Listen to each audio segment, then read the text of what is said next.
Good morning, everyone. It's Robert from On My Turntable. Hope you're having a great morning this morning. It is Saturday morning. As always, a coffee kind of morning. Finally back with you after a few days. That work schedule gets in the way all the time. Also, the first day of my new format on my channel, I've decided to do album reviews and rankings of each song on the album as more of a focused way to do my videos. It's just a decision I've been thinking about for a while. I think it's going to really work out. I hope it does anyway. I hope you guys enjoy this. Also, it's going to help with the algorithms in YouTube, as they really don't know where to put a lot of these videos. They put them out there and then they kind of disappear. So I'm hoping that's going to help my channel that way as well. And I'm just going to pick an album, whether it's a brand new album, whether it's a 50-year-old album or whatever, and do a ranking of it per song, and also a review of the album. And I've chosen this amazing debut. Truly is an amazing debut. This is Queen's debut, simply titled Queen, or Queen 1. 10 studio tracks on this one. You've also got on this particular CD, you've got 4 bonus tracks also, and remarkable stuff.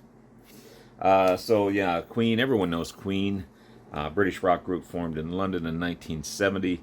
You got the amazing Freddie Mercury on lead vocals and piano, Brian May, one of the best guitarists out there in rock history, guitars and vocals, amazing vocalist as well. Roger Taylor on drums, and another amazing vocalist, and John Deacon on bass. They really began as a progressive hard rock band, and they could keep it up with the best of them at that time. They obviously turned into more of a glam rock, pop rock band and later in their career. But their first debut album, 1973, self-titled Queen, is an underrated opus of a debut album. You got elements of hard rock, you've got elements of progressive rock, heavy metal in there. It's just wonderful stuff. And it fits right in again with those groups at the time. You got the Led Zeppelins and all that, and the Deep Purples and the Uriah Heeps and all that stuff. Again, hard and heavy tracks, quite impressive for a debut album. They're really finding their way, finding their tones. Yeah, it's really good stuff. I really like this album. So again, 10 tracks on this one, and again, there's not a bad track on this album.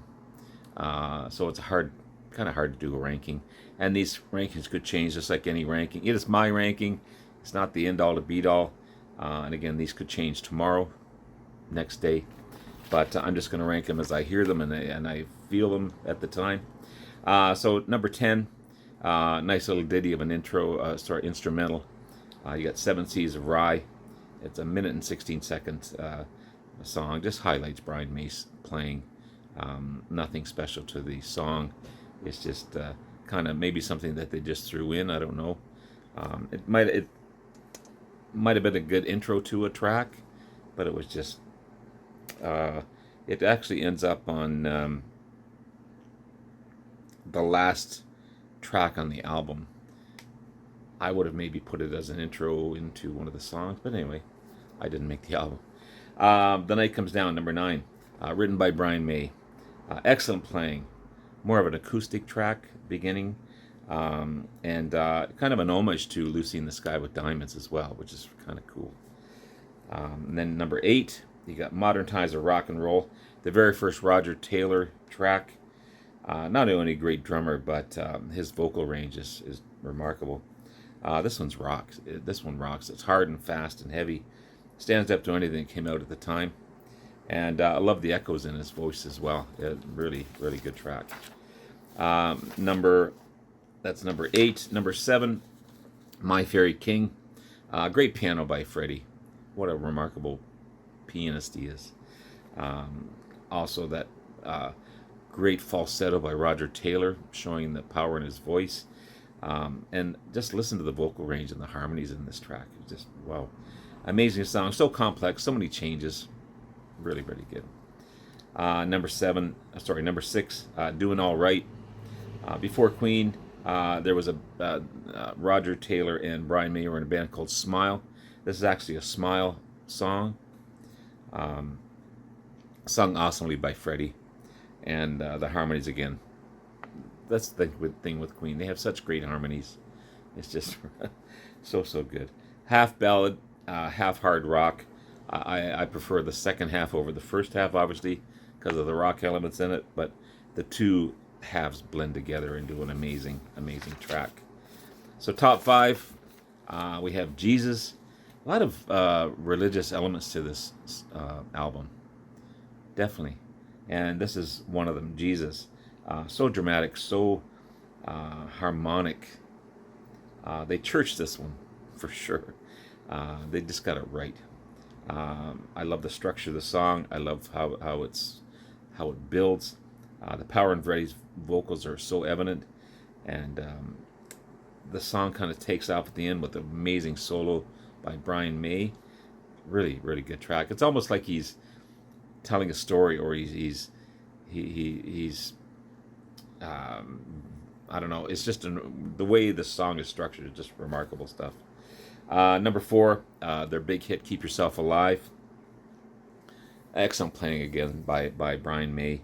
It's a rockin' tune, showing the greatness of what was to come with this band. It's a standout track for sure. Kind of stands out from the rest of the album in a certain way. Highlights again Freddie's vocals, Brian May's playing, Roger Taylor's drumming, and breaks into this mini drum solo halfway through the album, which is kind of cool. So number 4, "Keep Yourself Alive." Number 3, "Son and Daughter." Heavy, deep, Sabbath-like.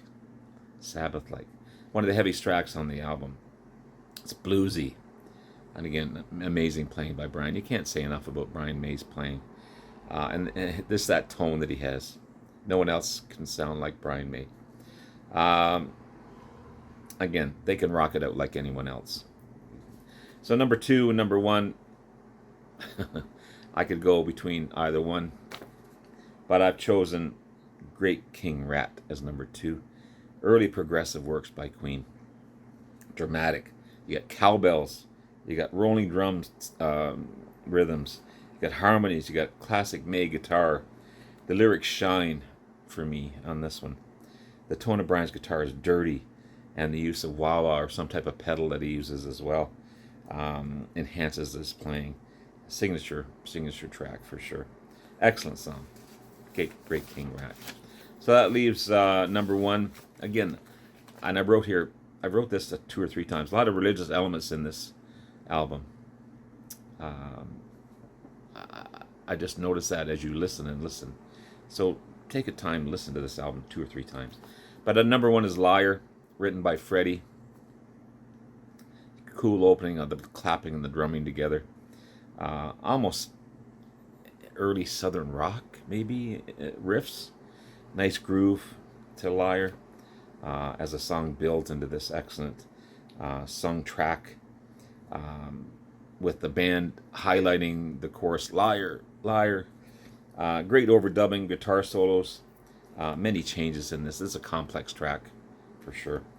It rocks it out, and the heavy bass in the background. So much going on in this track. It's just such a great track. So that's my ranking of the album. Overall, I think this is an excellent debut album. It's underrated for sure. Definitely, if you're going to listen to it, give it a listen 2 or 3 times and read the lyrics, get into the theme of the album. I'm going to give it a 4 out of 5 as a ranking. So again, starting off, I'm going to go with number 10, the instrumental "Seven Seas of Rye." Number 9, "The Night Comes Down." Number 8, "Modern Times of Rock and Roll." Number 7, "My Fairy King." Number 6, "Doing All Right." Number 5, "Jesus." I love that track, Jesus. Number 4 is "Keep Yourself Alive," the big single off the album. Number 3 is "Son and Daughter." Number 2 is "Great King Rat." And number 1 is Liar. Again, these could rank differently at any given day, but that's my ranking of the excellent debut of Queen 1. I'll be back again probably tomorrow with Queen 2 and go on. Now, I don't have all Queen's albums. I have a good chunk of them, and I'll try and review all those as I keep on going. Have yourself a great rest of the day. Love you all. Hope you like the new format. Please leave a comment below if you do. Have yourself a great day. Take care. Bye-bye.